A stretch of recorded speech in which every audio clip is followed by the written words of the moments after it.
이제 12월입니다. 한 해를 마감하면서 한 해도 끝이 있듯이 인류의 역사도 반드시 종말이 올 텐데, 인류는 어디로 가는가? 종말은 무슨 일이 일어나는가? 그리고 종말 후에 하나님의 심판이 있을 텐데, 심판 앞에 하나님의 칭찬, 상급, 인정받는 삶 어떻게 살아야 되는가? 가장 지혜롭게 사는 우리 모두가 되기를 축복합니다. 축복합니다. 그래서 우리는 구약의 계시록이라 불리는 다니엘서를 좀 깊이 살펴볼 필요가 있습니다. 특히 오늘 본문의 말씀은 느부갓네살, 이 신바벨론의 초대 왕, 모든 권력이 집중되었던, 아마도 이 땅 역사상 가장 큰 권력자 느부갓네살이 장차 일을 생각할 때에, 앞으로 인류 역사가 어떻게 될 것인가 생각할 때 하나님이 그에게 한 환상을 보여주십니다. 근데 그 환상이 너무 크고 화려해서 기억조차 제대로 이해를 못하는 거예요. 당연히 해석도 모르죠. 그게 분명히 심각한 꿈인데 바벨론의 박사들에게 해석하라고 하지만 아무도 못합니다. 왜요? 하나님이 주신 꿈은 하나님이 해석하십니다. 하나님께 기도하던 다니엘, 원래는 죽임당하게 됐죠, 함께. 그러나 하나님께 간절히 기도한 다니엘과 그의 친구들에게 하나님께서 느부갓네살이 꾸었던 꿈도 보여주시고 해석도 보여주십니다. 이것은 장차 이후에 있을 역사를 얘기하는 것입니다. 자, 우리는 한 신상을 봅니다. 느부갓네살이 큰 신상을 보았는데 그 머리는 금이더라. 그리고 가슴은 은, 그리고 배와 넓적다리는 노시더라. 그 밑에 종아리와 그리고 밑에는 철과, 그러니까 쇠와 흙이 있지만은 섞이지 않았다. 이 큰 신상을 보여줍니다. 자, 우리가 아는 대로 이 신상은 금머리는 바벨론입니다. 비록 짧은 역사, 느부갓네살과 그리고 그의 손자 벨사살에 끝나는 70년 짧은 역사지만 지금 발굴된 이 바벨론 왕궁 터는 너무나 화려하고 웅장합니다. 금머리로 상징됩니다. 그 다음에 등장하는 이 은가슴은 페르시아입니다. 그리고 그 다음에는 헬라가 등장합니다. 그 후에는 로마가 등장합니다. 이 네 나라에 대한 얘기가 한 거대한 신상의 얘기입니다. 그런데 중요한 것은 이 신상이 그냥 서 있는 꿈으로 끝나는 것이 아니라 34절, 또 왕이 보신즉, 장면이 이제 바뀝니다.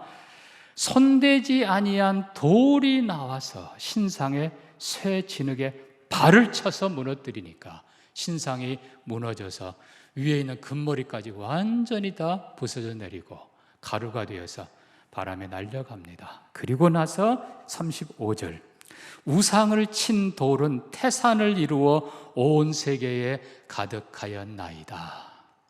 꿈을 얘기하고 그리고 나서 37절부터 왕이여, 다니엘은 해석하기 시작합니다. 말씀드린 대로 금머리, 바로 당신이고 당신의 왕국 바벨론입니다.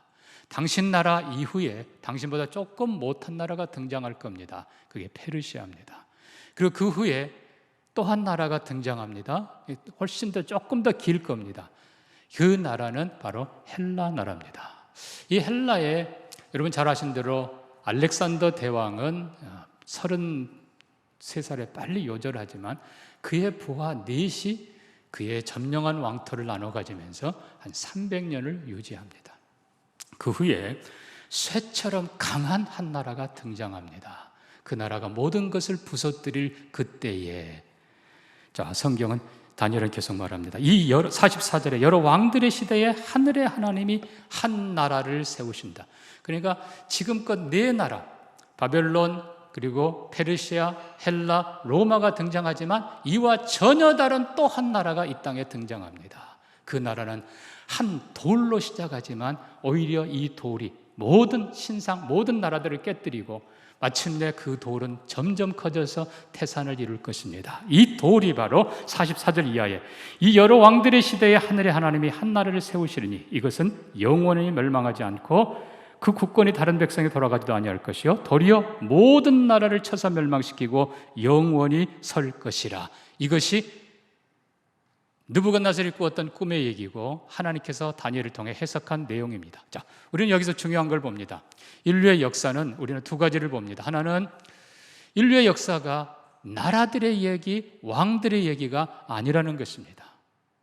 느부갓네살이 자기가 이 큰 나라의 영광 내가 했다라고 교만할 때 하나님께서 그를 폐위시키시고 짐승처럼 7회를 살게 하다가 후에 고개를 들어 내가 아니라 하나님이 주인이라는 걸 깨달을 때 하나님께서 그를 다시 권자로 세워주십니다. 느부갓네살의 고백대로 하늘의 하나님이 나라들을 세우기도 하고 폐하기도 하시고, 그리고 우리가 아는 대로 다니엘서 5장 보면 벨사살, 느부갓네살의 뒤를 이은 벨사살 왕이 거대한 잔치를 베풀고 예루살렘 성전에서 가져온 금, 은 그릇들로 술을 마시고 이방 신들, 심지어 나무, 돌로 만든 신들을 찬양하고 있습니다. 그때 맞은편에 손가락이 나타나서 뭐라고 씁니까? 메네 데겔 우바르신, 재보았다, 달아보았다, 모자랐다, 그리고 둘로 쪼갠다. 예, 하나님이 달아보십니다. 하나님이 심판하십니다. 그리고 하나님이 쪼개십니다. 그날 밤 벨사살은 죽임을 당하고 메데 페르시아 연합군이 점령을 합니다. 자, 우리는 다시 한번 역사의 주인은 나라가 아니라, 왕들이 아니라 하나님이심을 분명히 믿습니다. 근데 더 중요한 것은 주인공이 누구냐 이거예요. 예, 우리가 예를 들어 영화를 보면 감독, 작품, 그러나 또 그 사람들하고 달리 또 주인공, 가장 중요한 주인공이 등장해요. 자, 그런데 우리는 역사의 왕들을 보면 대단한 왕들인 걸 봅니다. 신바벨론의 느부갓네살, 말씀드린 대로 어마어마한 권력자였습니다. 그리고 아마 이 땅에 있는 모든 통치자들의 덕목은 다 가졌던 대단한 사람입니다. 그 다음에 등장했던 고레스, 역사에서는 키루스라고 부릅니다. 엄청난 사람입니다. 이 사람도 관용정책으로 무혈 입성을 했던, 세상을 통치했던 대단한 사람입니다. 고레스, 그뿐입니까? 그 다음에 등장한 헬라의 그 유명한 알렉산더, 역사가 대단한 영웅 중에 영웅으로 초항하지 않습니까? 또 그 다음에 로마가 등장하면서, 로마의 초창기는 그렇다 쳐도 우리가 이미 아는 대로 옥타비아누스, 모든 내전을 끝내고 그리고 외부까지 점령을 마치고 원로원으로부터 타칭, 아우구스투스, 최고의 존재, 영어 표현을 The Greatest, 이 땅의 가장 위대한 존재라는 칭호를 받은 그 옥타비아누스, 시저가 왕으로 통치할 그때에 유다의 한 모퉁이, 예루살렘도 아니고 저 베들레헴에서 작은 아이 하나가 태어납니다. 한 돌, 그분이 바로 예수 그리스도이십니다. 우리가 분명히 기억할 것은 역사의 주인은 나라가 아니라 왕들이 아니라 하나님이십니다. 마찬가지로 그래서 우리는 역사, 영어 히스토리를 His story, 그분의 이야기다, 하나님이 하시는 얘기다. 하나님께서는 왕들을, 나라들을 달아보고 폐하고 이 정도로 하는 분이 아니라 하나님이 친히 한 나라를 세우신다. 그 시작이 바로 한 돌 메시아 예수 그리스도이시다. 그리고 그 나라가 결국 그분이 오시는 것이 구약의 종말입니다. 다니엘서를 보면 마지막 때라는 표현이 11장까지 여러 번 나옵니다. 그거는 메시아의 날, 메시아가 임할 때를 표현하는 것입니다.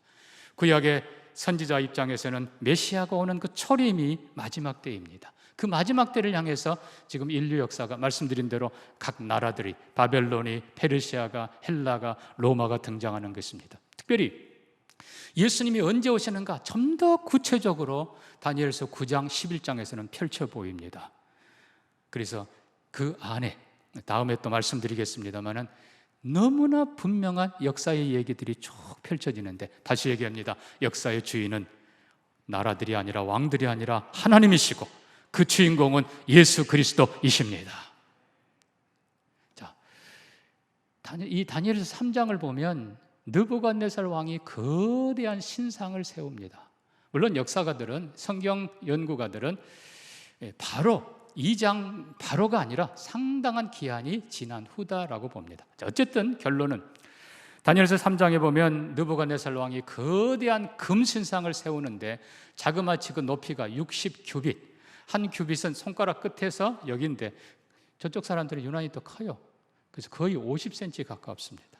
그러면 30m 높이, 폭은 6규빗, 3m, 거대한 금신상을 세웁니다. 자, 여기에 대한 학자들의 해석이 이렇습니다.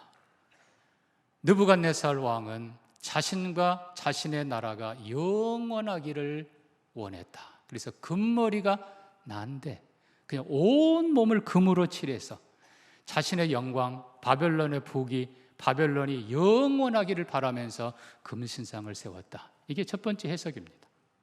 두 번째 해석은 거의 틀리지 않습니다만 당시 바벨론은 온갖 신들의 집합소입니다. 나라를 점령한 모든 점령한 신들을 갖다가 그냥 섬겼습니다. 물론 주신은 마르뚝이라고 하는 신입니다만 어쨌든 이 느부갓네살은 자신도 하나의 신을 만들기를 원했던 거죠.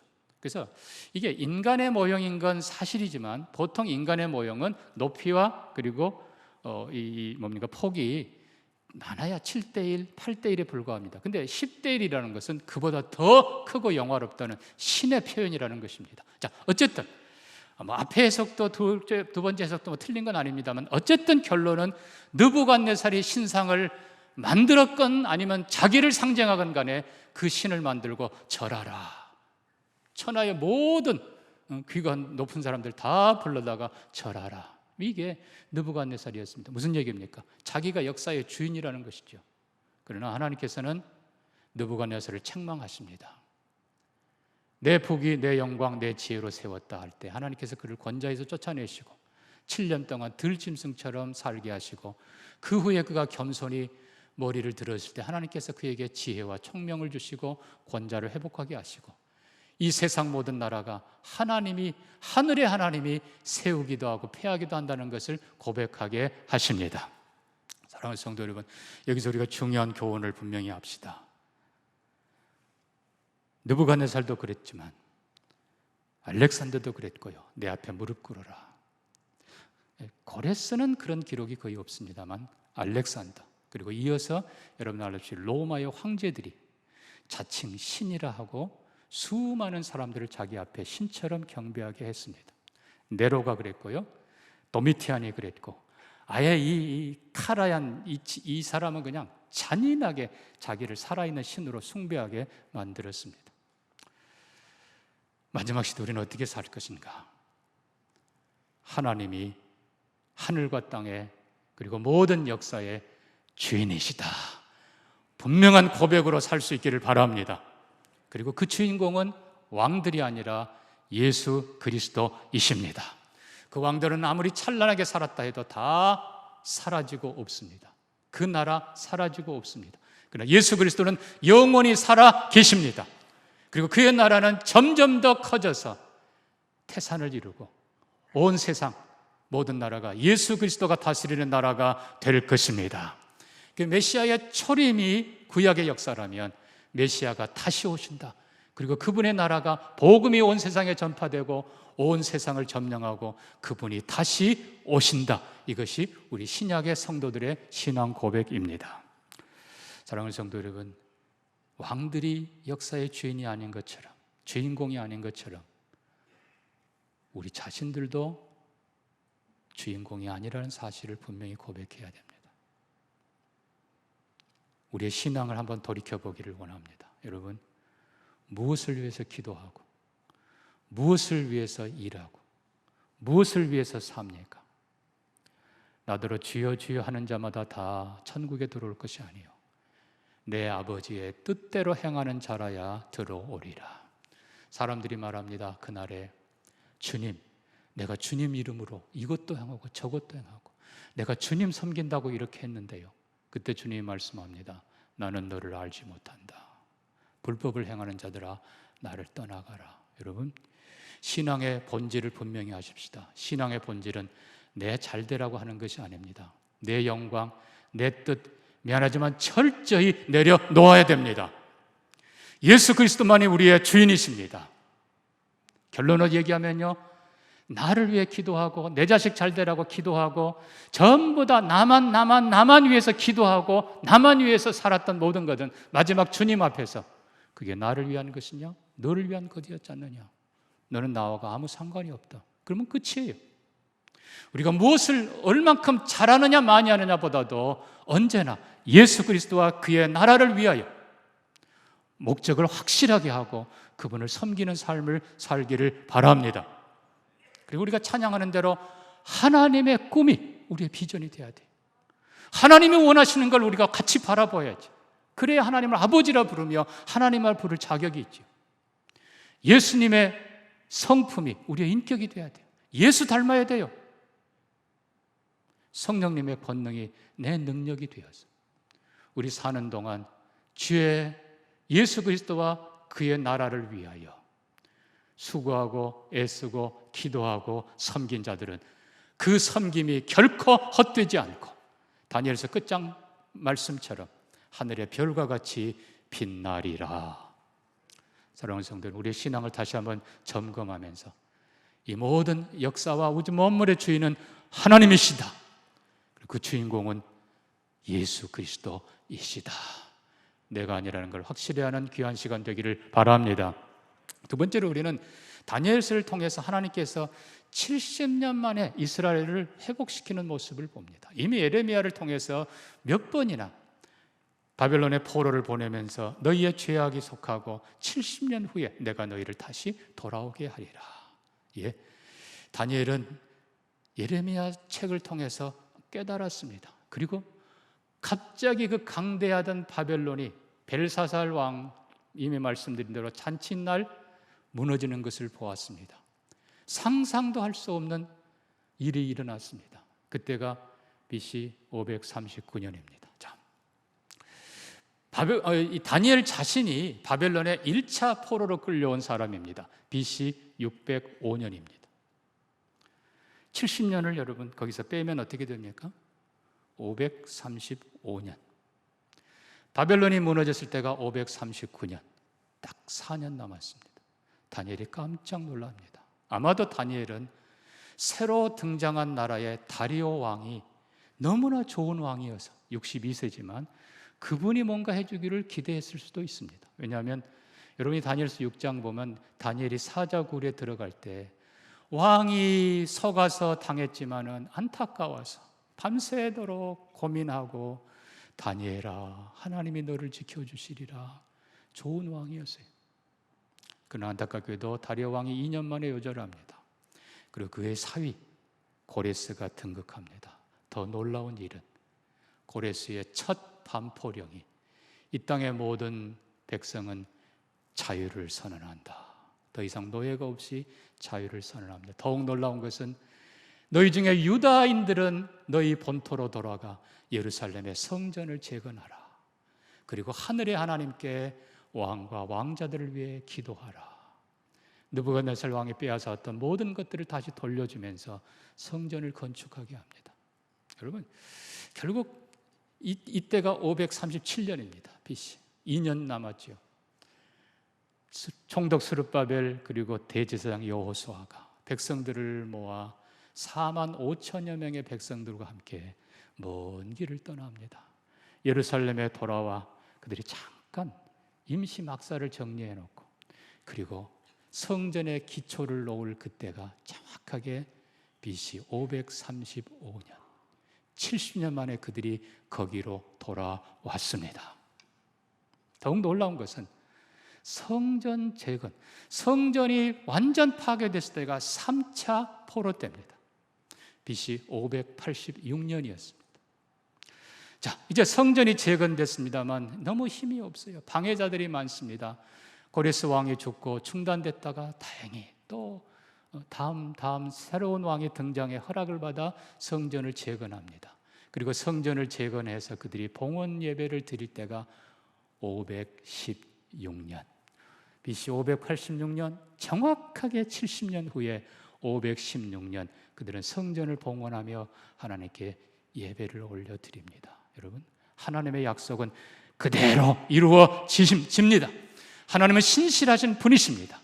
놀라운 것은 성전을 봉헌할 때 젊은이들은 감격해서 환성을 지르고 하나님께 영광을 올립니다. 그러나 옛날 성전을 기억했던 노인들은 통곡을 합니다. 왜요? 솔로몬의 성전은 웅장하기 그지없습니다. 거기에다가 안팎에 황금으로 칠했습니다. 동쪽을 향한 성전이 아침에 햇빛이 비치면 얼마나 찬란하고 아름다운지 그걸 기억했던 어른들은 이 초라한 돌로 지은 성전 가운데 그냥 기본만 있는 이 성전을 보고 눈물을 흘리며 통곡했던 것입니다. 그러나 여러분, 놀라운 것은 하나님께서 말씀합니다. 나중 성전의 영광이 처음 것보다 더하리라. 아니, 이게 무슨 말입니까? 어떻게 초라한 돌로 지은 이 건물이 황금으로 입힌 거대한 솔로몬 성전보다 더 아름다울 수 있습니까? 그 이유는 말라기 선지자가 말합니다. 이전에 호련히 너희가 구하는 주가 임하시리라.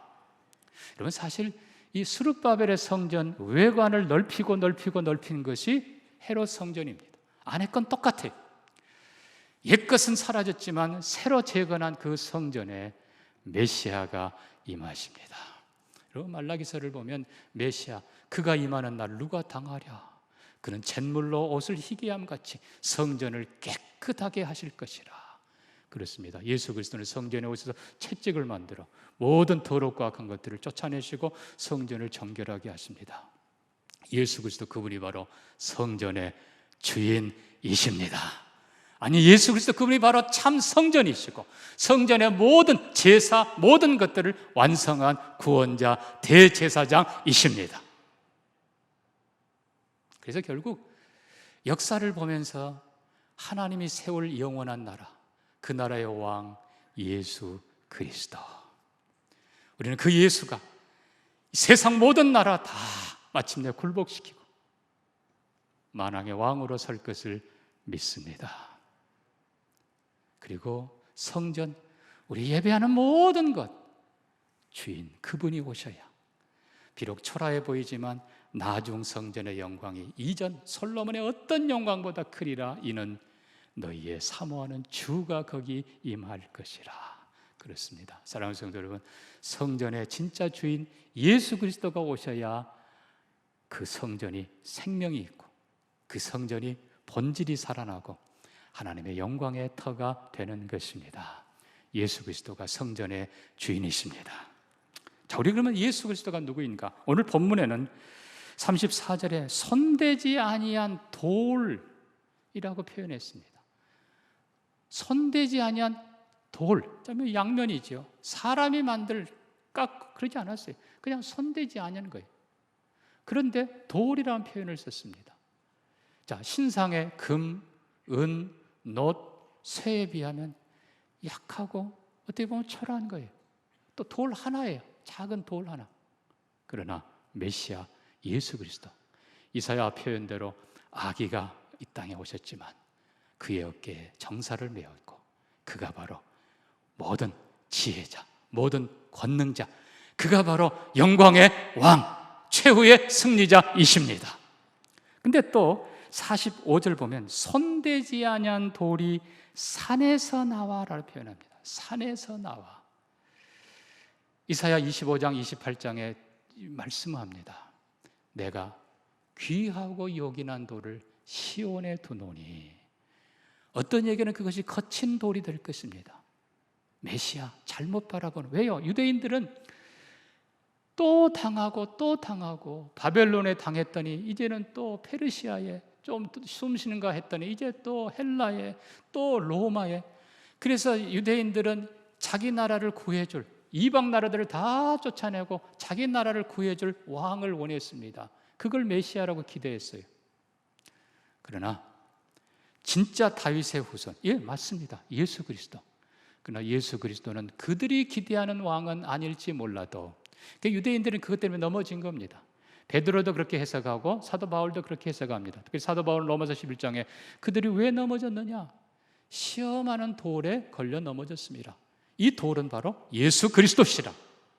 또 베드로는 산돌이라고 표현합니다. 산돌이신 예수, 시온에 둔 가장 요긴한 복된 돌, 이 돌이 바로 예수 그리스도이십니다.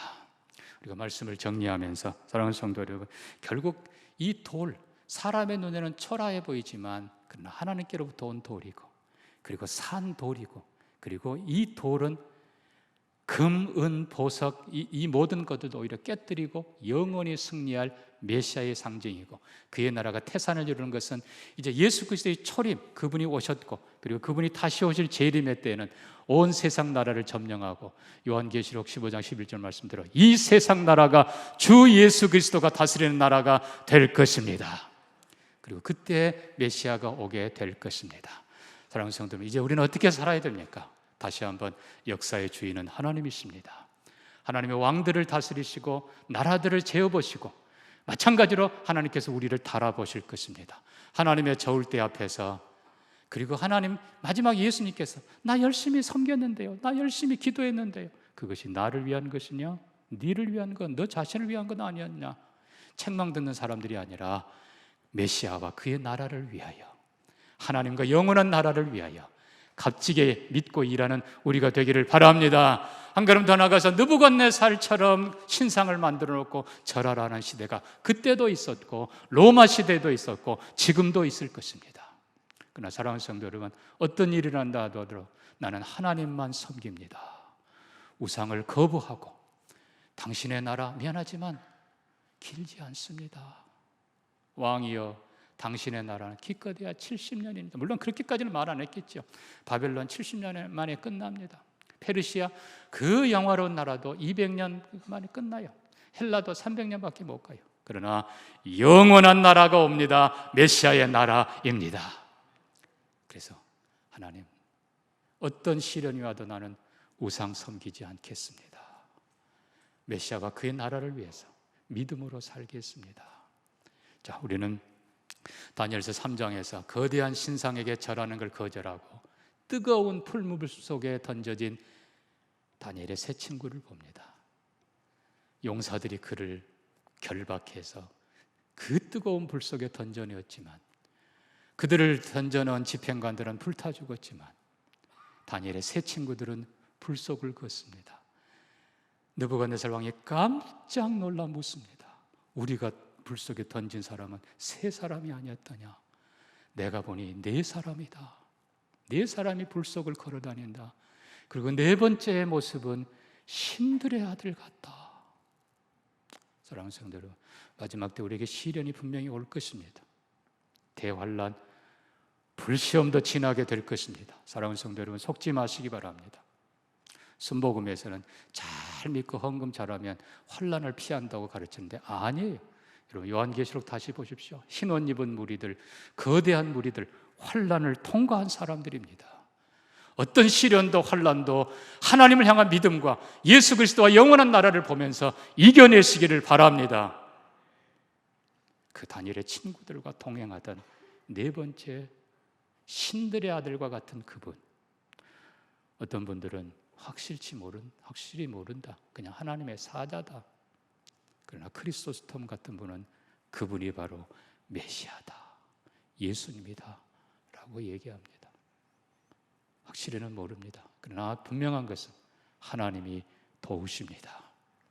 마지막 시대에 하나님이 역사의 주인이시고 예수 그리스도가 주인공이시고 하나님이 영원한 나라를 세우시고, 이 땅의 모든 나라들은 무너지고 왕의 권세들은 쇠하지만 그 나라는 영원하리라.